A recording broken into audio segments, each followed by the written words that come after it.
estudié en escuela pública y después en la universidad, en el Instituto Pedagógico, donde evidentemente había una gran influencia de la izquierda.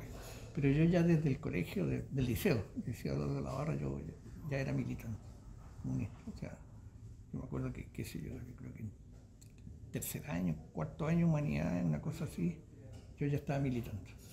Entonces cuando llegué a la universidad yo ya era militante.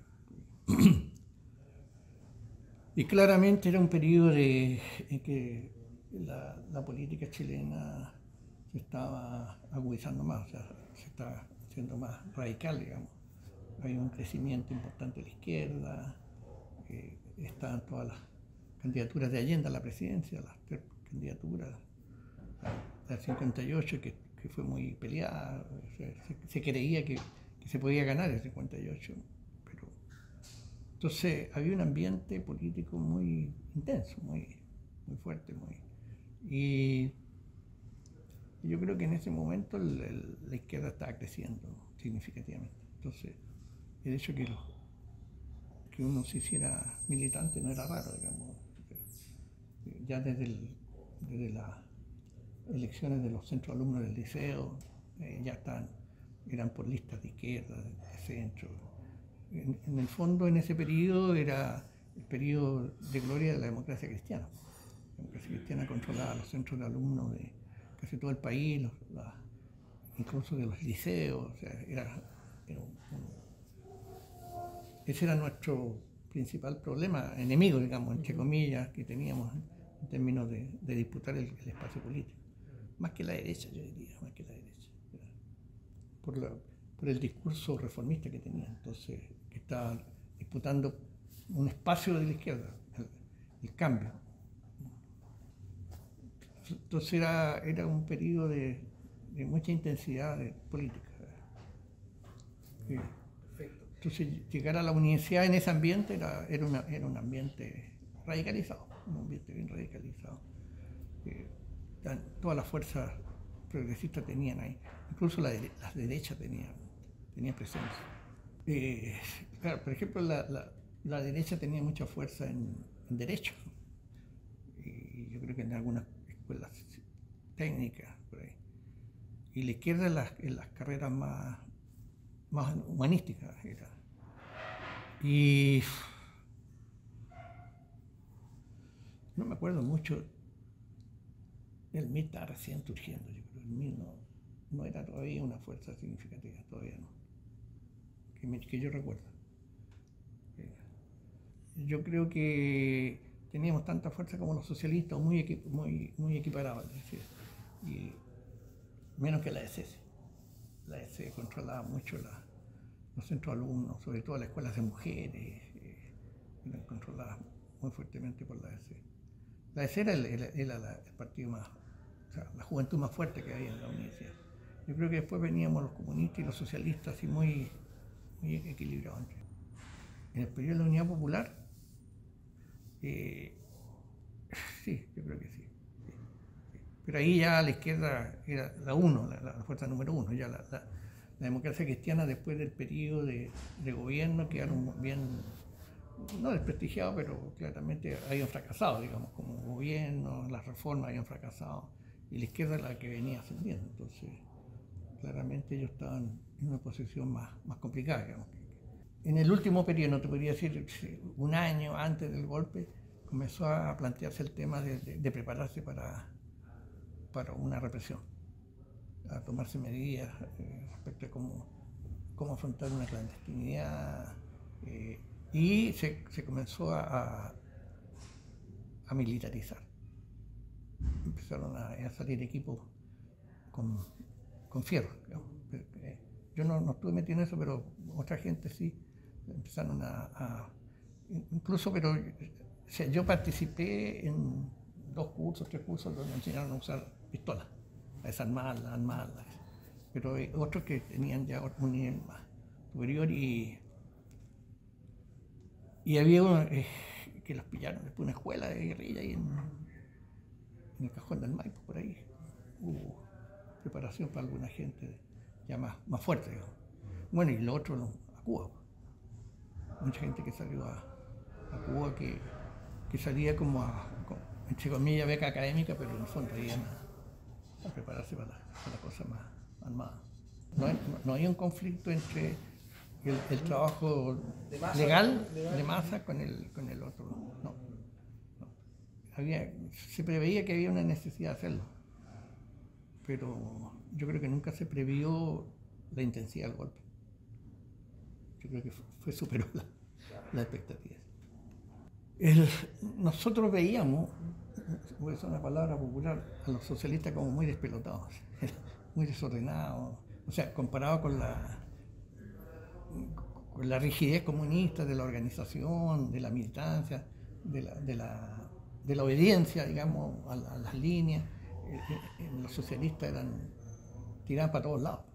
Había gente muy de ultraizquierda, otros muy de masones, más de derecha, otros de centro, entonces era, por eso te digo que lo veíamos así como. Y yo creo que el sector más de izquierda de ellos era más radicalizado que el comunismo, estaban más metidos en incluso estaban siendo grabados por el MIR. El MIR le estaba llevando gente a posturas más radicales. Y de ello había presencia en la universidad, porque si la universidad es un foco de la sociedad, entonces había presencia de todo ello. Había guardia con armas en los regionales, que era mínima, digamos, pero había, y se intensificaron los cursos de manejo y había sospecha de que venía un golpe de Estado. Eso se preveía, no se sabía cuándo, pero se sabía, o sea, se preveía. Incluso a nivel de la organización había una serie de medidas si venía el golpe, qué es lo que había que hacer, etc.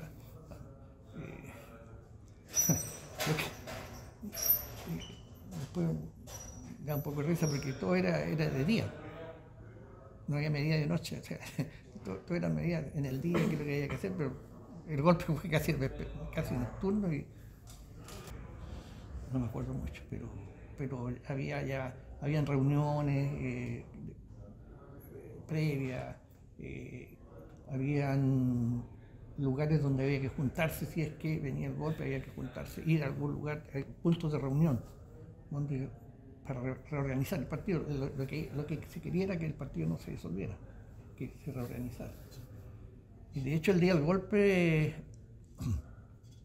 yo con la Sara Fermandoa, la esposa de Osvaldo, atravesamos, el golpe significó en el país, no sé si ustedes saben, cerraron todos los cerros, el acceso a los cerros. O sea, había guardias militares en toda la bajada de cerros. O sea, de los cerros no se podía ir al plano. Yo vivía en Placer, en Yolanda, ahí, bueno, no dejaban pasar a nadie en el pasaje Quillota, entonces. Entonces, por la quebrada que hay entre Barón y Placeres, hay un puente, incluso conocíamos todos cómo llegar. Y nos paramos en la avenida Portales a mirar al plan y con la Sara decidimos bajar. Y por el pasaje Quillota, en un momento estaba vigilado, pero los marinos estaban controlando a una gente en la otra vereda y pasamos por la otra vereda caminando así y nos metimos al centro de Valparaíso y fuimos al lugar de encuentro.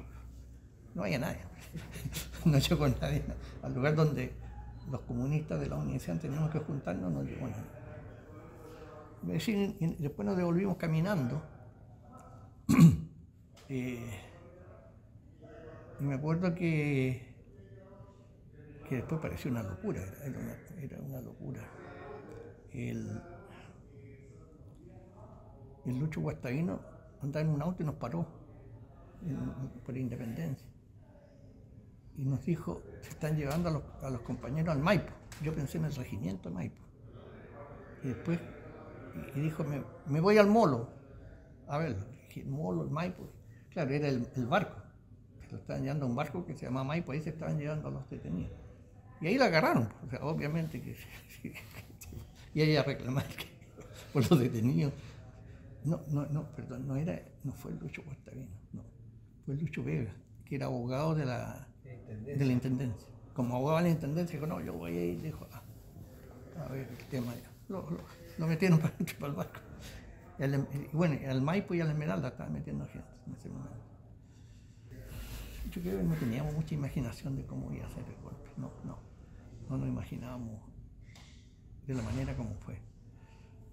No teníamos claridad, yo creo, no teníamos claridad qué hacer tampoco. Obviamente, si no teníamos experiencia militar, el uso con un arma corta no sé nada, porque era más, el arma corta más bien era de defensa, más que era un arma defensiva, la que nos pasaban pistolas, pero como defensa nomás, no como atacar con. Entonces yo creo que el partido no tenía una imagen, y claro, el partido tenía grupo armado, pero eso era muy clandestino, ¿no? Nosotros no sabíamos qué es lo que iban a hacer los grupos armados del partido. No sé si hicieron algo, si pudieron hacer algo, no creo que no podía hacer nada, porque sobre ello era la represión más fuerte. Mira, yo no tengo mucha claridad, yo creo que inmediatamente después pensamos a la universidad. Entramos porque lo que me acuerdo es que logramos limpiar. La mayor preocupación que teníamos eran los papeles, porque teníamos muchos papeles, teníamos lista de nombres, por lo menos yo creo que tenía una lista de nombres de los militantes. Entonces, ¿cómo destruir eso? Logramos entrar y sacar las cosas más complicadas. Pero muy luego ya no nos dejaron entrar ya. O sea, fue el desorden inicial, porque después yo creo que la universidad no hacía su núcleo fundamental de ocupar, digamos, salvo por el prestigio de la universidad. Pero no, en los primeros días logramos entrar. La historia estaba aquí arriba en qué edificio, no sé, aquí en la curva de donde está el Ciencia, hay una casa, esa casa, ahí estaba. Incluso estaban los milicos cerca, por el regimiento Maipo, pero al comienzo, como te digo, está un poco desordenada la cosa, pero ya a los pocos días ya. Y después los que, alguna vez lo dije, nos ponían unos papeles pegados en la pared allá en la escuela de Derecho. Había que ir a la escuela de Derecho en la calle, ponían unos papeles con las medidas que tomaban y ahí aparecía la lista de los que iban echando. Ahí mira, ahí se iban echado, ¿no? Y fue bien, fue bien curioso porque a la mayor parte de la gente que echaron cumplieron la ley. O sea, les pagaron las indemnizaciones, les pagaron todo atrasado, cumplieron con todo eso, le dieron el desahucio, todas esas cosas. A mí no sé por qué, nunca supe por qué no. No fui a preguntar, no, dije, no, usted no tiene nada. ¿Y qué puedo hacer? Demande a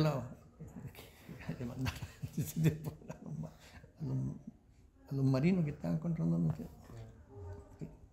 Pero hubo como fue curioso que cumplieran, digamos, con las normas legales por un periodo de tiempo con la gente.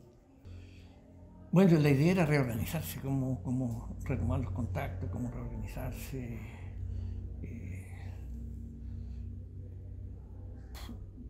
El partido estaba en ese momento en el Parque Italia. Me acuerdo que fuimos a los 2 días después habían papeles botados en el suelo, quemados, habían destruido y tirado las cosas para la calle, los muebles, estas cosas. Entonces, pero yo no me acuerdo mucho, pero al poco tiempo estábamos reorganizados, o sea, estábamos funcionando, las células estaban funcionando. Al poco tiempo del golpe, digamos. Sí. Y ahí la principal tarea era defender a la gente, sacar gente, llevársela para Santiago para asilarla. Ahí yo estuve trabajando harto tiempo llevando gente para asilar a Santiago, a la embajada.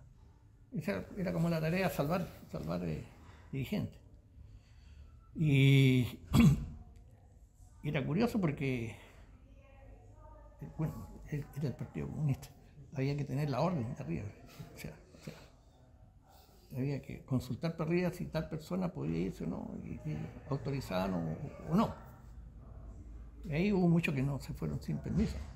Y eso después le llegó, o sea, lo echaron, qué sé yo. Pero había que pedir permiso. Y llevarlo a Santiago y ahí decir a quién bajar, meterlo.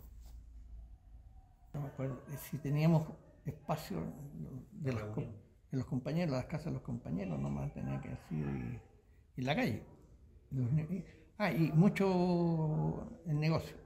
Nos juntábamos mucho en negocios, pedíamos una pilsen, una cerveza, nos sentábamos en una mesa, como a conversar, y ahí hacíamos las reuniones. El Marco Polo, sí, el Marco Polo se usó, me acuerdo, porque era grandote, tenía estas mesas, sí. Pero otros más, no me acuerdo mucho. Pero eran aleatorios, pues cualquier lugar que de repente que pudiéramos encontrarnos, nos metíamos ahí y nos juntábamos. Pero, por ejemplo, yo vivía en Placeres y en la noche se escuchaban disparos, o sea, y le disparaban a los militares. ¿Le dispararon a los militares? Le disparaban, claro. Se demoraron harto en subir a los cerros. Tenían miedo a subir a los cerros, por lo mismo. Por lo mismo. Sí. Había gente armada que le disparaban. Hubo enfrentamientos, muertos, qué sé yo. Yo sé que había gente del PC, sí, y milista. Socialista, no sé, pero yo creo capaz que sí. O sea, en general, todos los partidos tenían armamento, o sea, tenían grupos con armamento. Unos más que otros menos, pero además lo otro era la desconfianza, pues, también, pues, o sea, de la infiltración, pues, con los otros, ¿no? Incluso internamente, no sabía si te podían delatar, qué sé yo, pero yo, como era miembro de la dirección del partido, fui de los primeros que hice contacto en Santiago con gente de la dirección del partido. Incluso antes incluso me criticaron mucho porque me había saltado la instancia. El comité regional no tenía contacto con Santiago y yo tenía, a través de la dirección del partido, o sea, con la dirección de la universidad, con la dirección nacional universitaria. Yo me juntaba con Fernando Ortiz, Santiago, y con nuestra gente más del partido, desde los primeros días. Desde los primeros días nos juntábamos. Teníamos que ir para pedir la autorización, para qué sacábamos, qué se hacía con la gente, qué sé. Fernando Ortiz era el encargado nacional universitario. Claro, era miembro del comité central. Y yo era miembro de la Comisión Nacional Universitaria. Entonces por eso tenía contacto con él y otros profesores que eran miembros de la Comisión Nacional Universitaria. Y yo, en ese tiempo, reemplacé a Fernando Ortiz en la Dirección Nacional Universitaria. Él me dejó a mí a cargo de la dirección, porque él me dijo, yo voy a ocupar otro cargo. Yo no supe que otro cargo lo nombraron secretario general del partido. Y me dijo, bueno, otra persona te va a seguir atendiendo, y nunca pasó eso. Siempre me siguió atendiendo él. Y después yo me paseaba en la calle con él, porque nos sentábamos en la plaza con él. Bueno, y de hecho, el día que cayó preso él, no íbamos a juntar. Yo lo esperé a la 1 y a las 11 cayó tenía otro punto él en la plaza Egaña, y ahí lo tomaron. Y en Esperanza, bueno, los Morris. Los Morris tenían ahí un buen núcleo de gente. Ellos ahí en Esperanza también rearmaron el partido. En Barón también, porque nosotros teníamos contacto con Barón ahí, Placeres, Barón.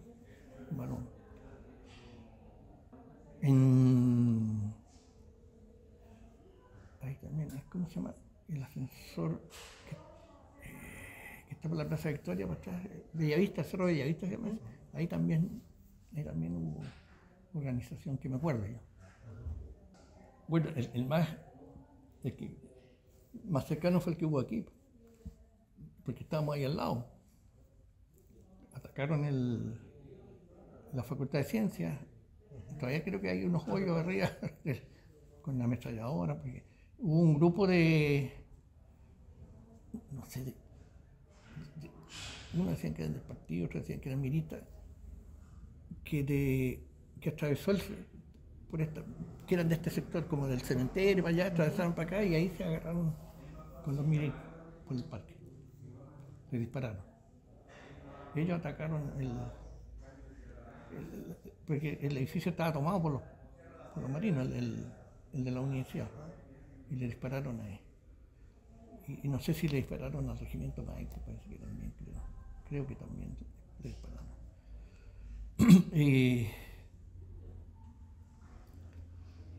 Y lo otro, me acuerdo ahí en Argentina, cerca del Barón, los troles doblaban y hay una caseta de los troles. Me acuerdo que ahí se subieron arriba y con una ametralladora disparaban por la Argentina. Hubo un enfrentamiento una noche ahí también, fuerte. Y todas las noches se escuchaban balazos, las quebradas para los cerros. Yo creo que no había imagen de la represión todavía, la brutalidad de la represión. Cuando ya hay imagen de la brutalidad, yo creo que entró el miedo mayor y ahí yo creo que ya no se atrevieron tanto a salir sí, fue los primeros días, después ya se fue perdiendo. Sí.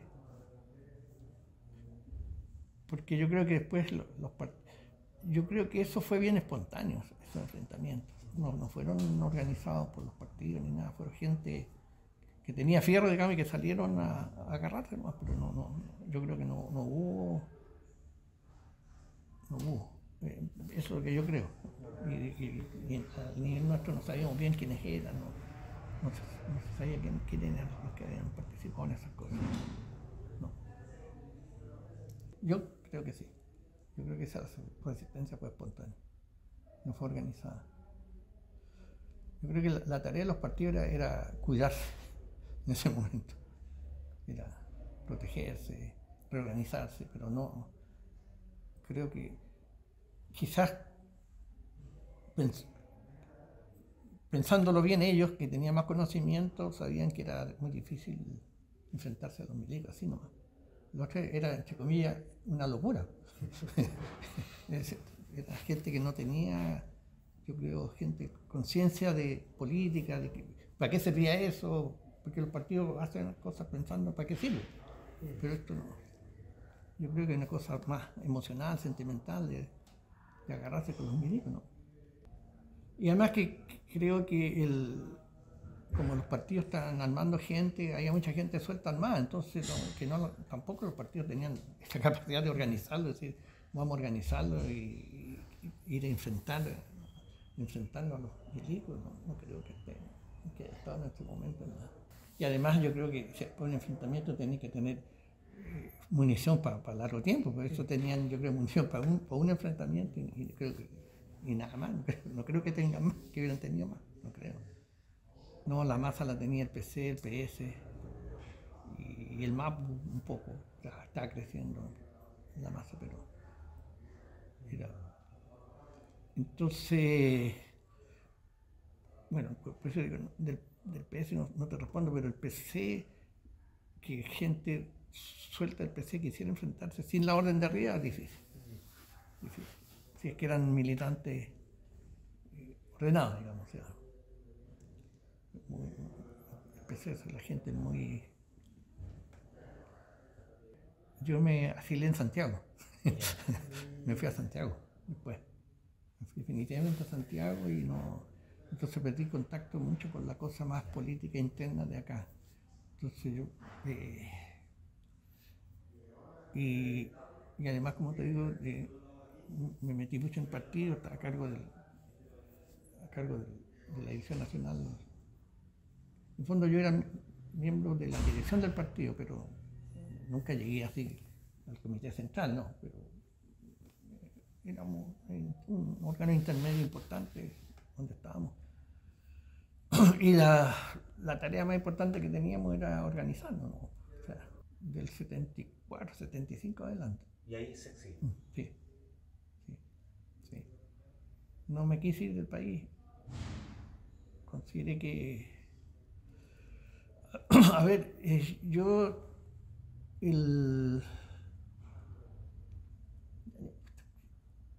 no me acuerdo quién fue. Me dieron una beca a mí, que era una beca para saltar a Europa.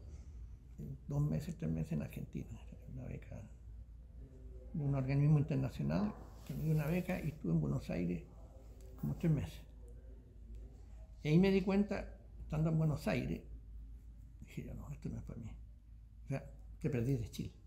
O sea, ya en Buenos Aires, que estaba ahí al lado, que había más noticias, que estaba llegando todos los días llegaban exiliados. Yo iba a los partidos, juntaba, veía gente, pero no, te perdí de Chile, ya no sabía nada de Chile. Dije yo, no. Así que ahí volví. Me devolví. Se enojaron conmigo, pero... ¿En el partido? No, los de la beca, porque la beca era Buenos Aires y ahí me iba para Europa. Y en Europa me estaban esperando los compañeros que me están reubicando allá en las universidades para estudiar, que hacer un posgrado. Pero no. O sea, por lo menos a mí en ese momento me di cuenta, si aquí en Buenos Aires estoy desligado de Chile, en Europa, olvídate, no, nada. O sea, podía ir a hacer la solidaridad, juntar plata, qué sé yo, pero yo no estaba para eso, no. ¿Se devolvió entonces a Santiago? Sí, a Santiago. Y ahí comienza la tarea dentro del partido de reorganizar, digamos, yo me imagino, las células en las universidades, académicos. Claro. ¿Lo lograron hacer? ¿Avanzaron en eso? Sí, ¿O era sí. muy, muy difícil? No, se logró. Santiago se logró. Se logró. O sea, a ver,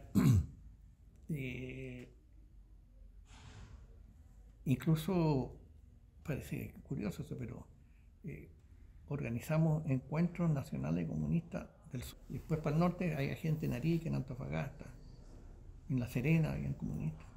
Entonces se organizó el partido nacionalmente, pero chiquitito, pero había gente, o sea, había un equivalente de comunistas en la universidad de todo Chile. Y esa era la tarea, organizar el partido, organizarlo nacionalmente. Yo diría que el PC. ¿Por la disciplina? Por la disciplina, sí, por la disciplina, sí.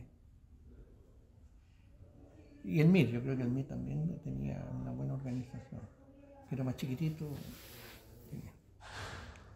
Y efectivamente, por lo menos el PC empezó a sacar una revista. A nivel de la universidad sacamos una revista. Entré a trabajar a la Flaxo en ese tiempo. Claro.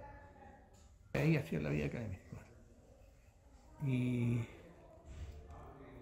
en la Flaxo hacíamos cursos para estudiantes universitarios. Entonces ahí llegaba mucha gente de la Jota, los cursos, teníamos contacto con ellos. Yo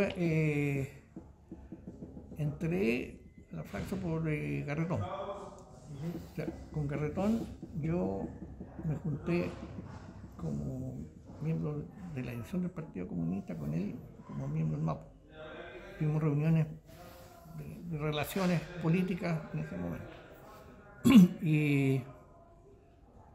Y en la Flaxo funcionaba, no me acuerdo cómo se llamaba, un organismo que daba becas.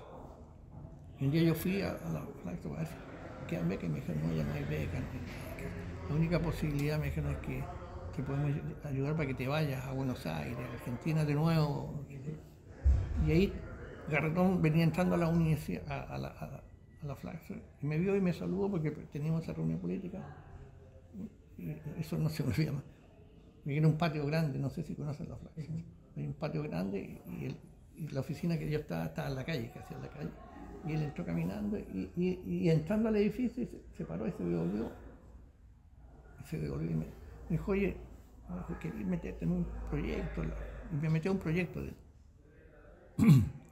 que yo le maté varios pájaros de un tiro, o sea, no varios, porque el proyecto le exigían las platas que le den de afuera que tenía que ser pluralista, tenía que tener gente de todos los partidos y gente de provincia. Entonces yo era de provincia y era comunista, entonces me metió. Y ahí me quedé en la Flaxo trabajando hasta tiempo. Porque año a año uno iba renovando los proyectos y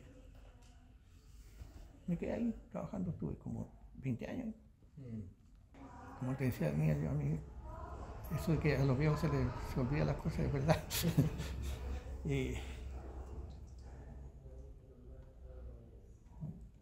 No me acuerdo que la idea de que venía un golpe fuera un lugar común que se discutiera cada rato.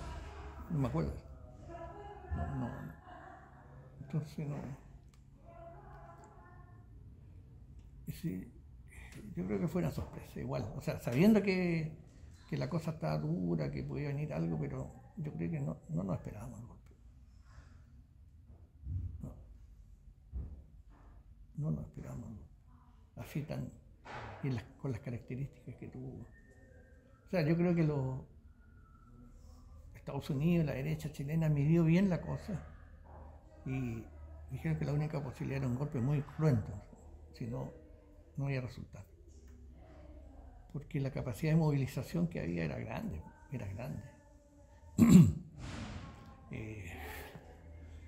En los últimos meses, yo creo que todos los días salíamos a la calle, no trabajábamos casi. No trabajábamos, pasábamos en puras concentraciones.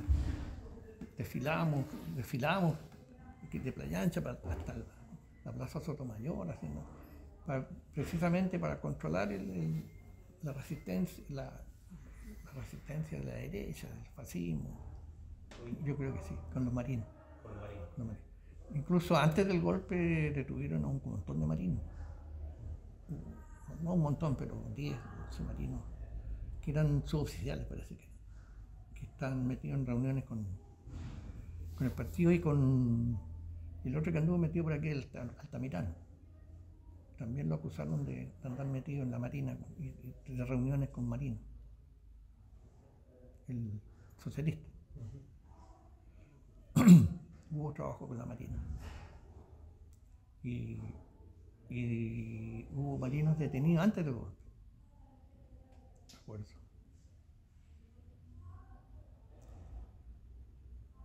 Que los tenían en el Silva Palma. Había una buena relación, ¿sí? No había un conflicto muy grande, trabajábamos bien, como izquierda trabajábamos bien. Había personalidades complejas, pero fuera de eso, como grupo, se trabajaba bien la izquierda.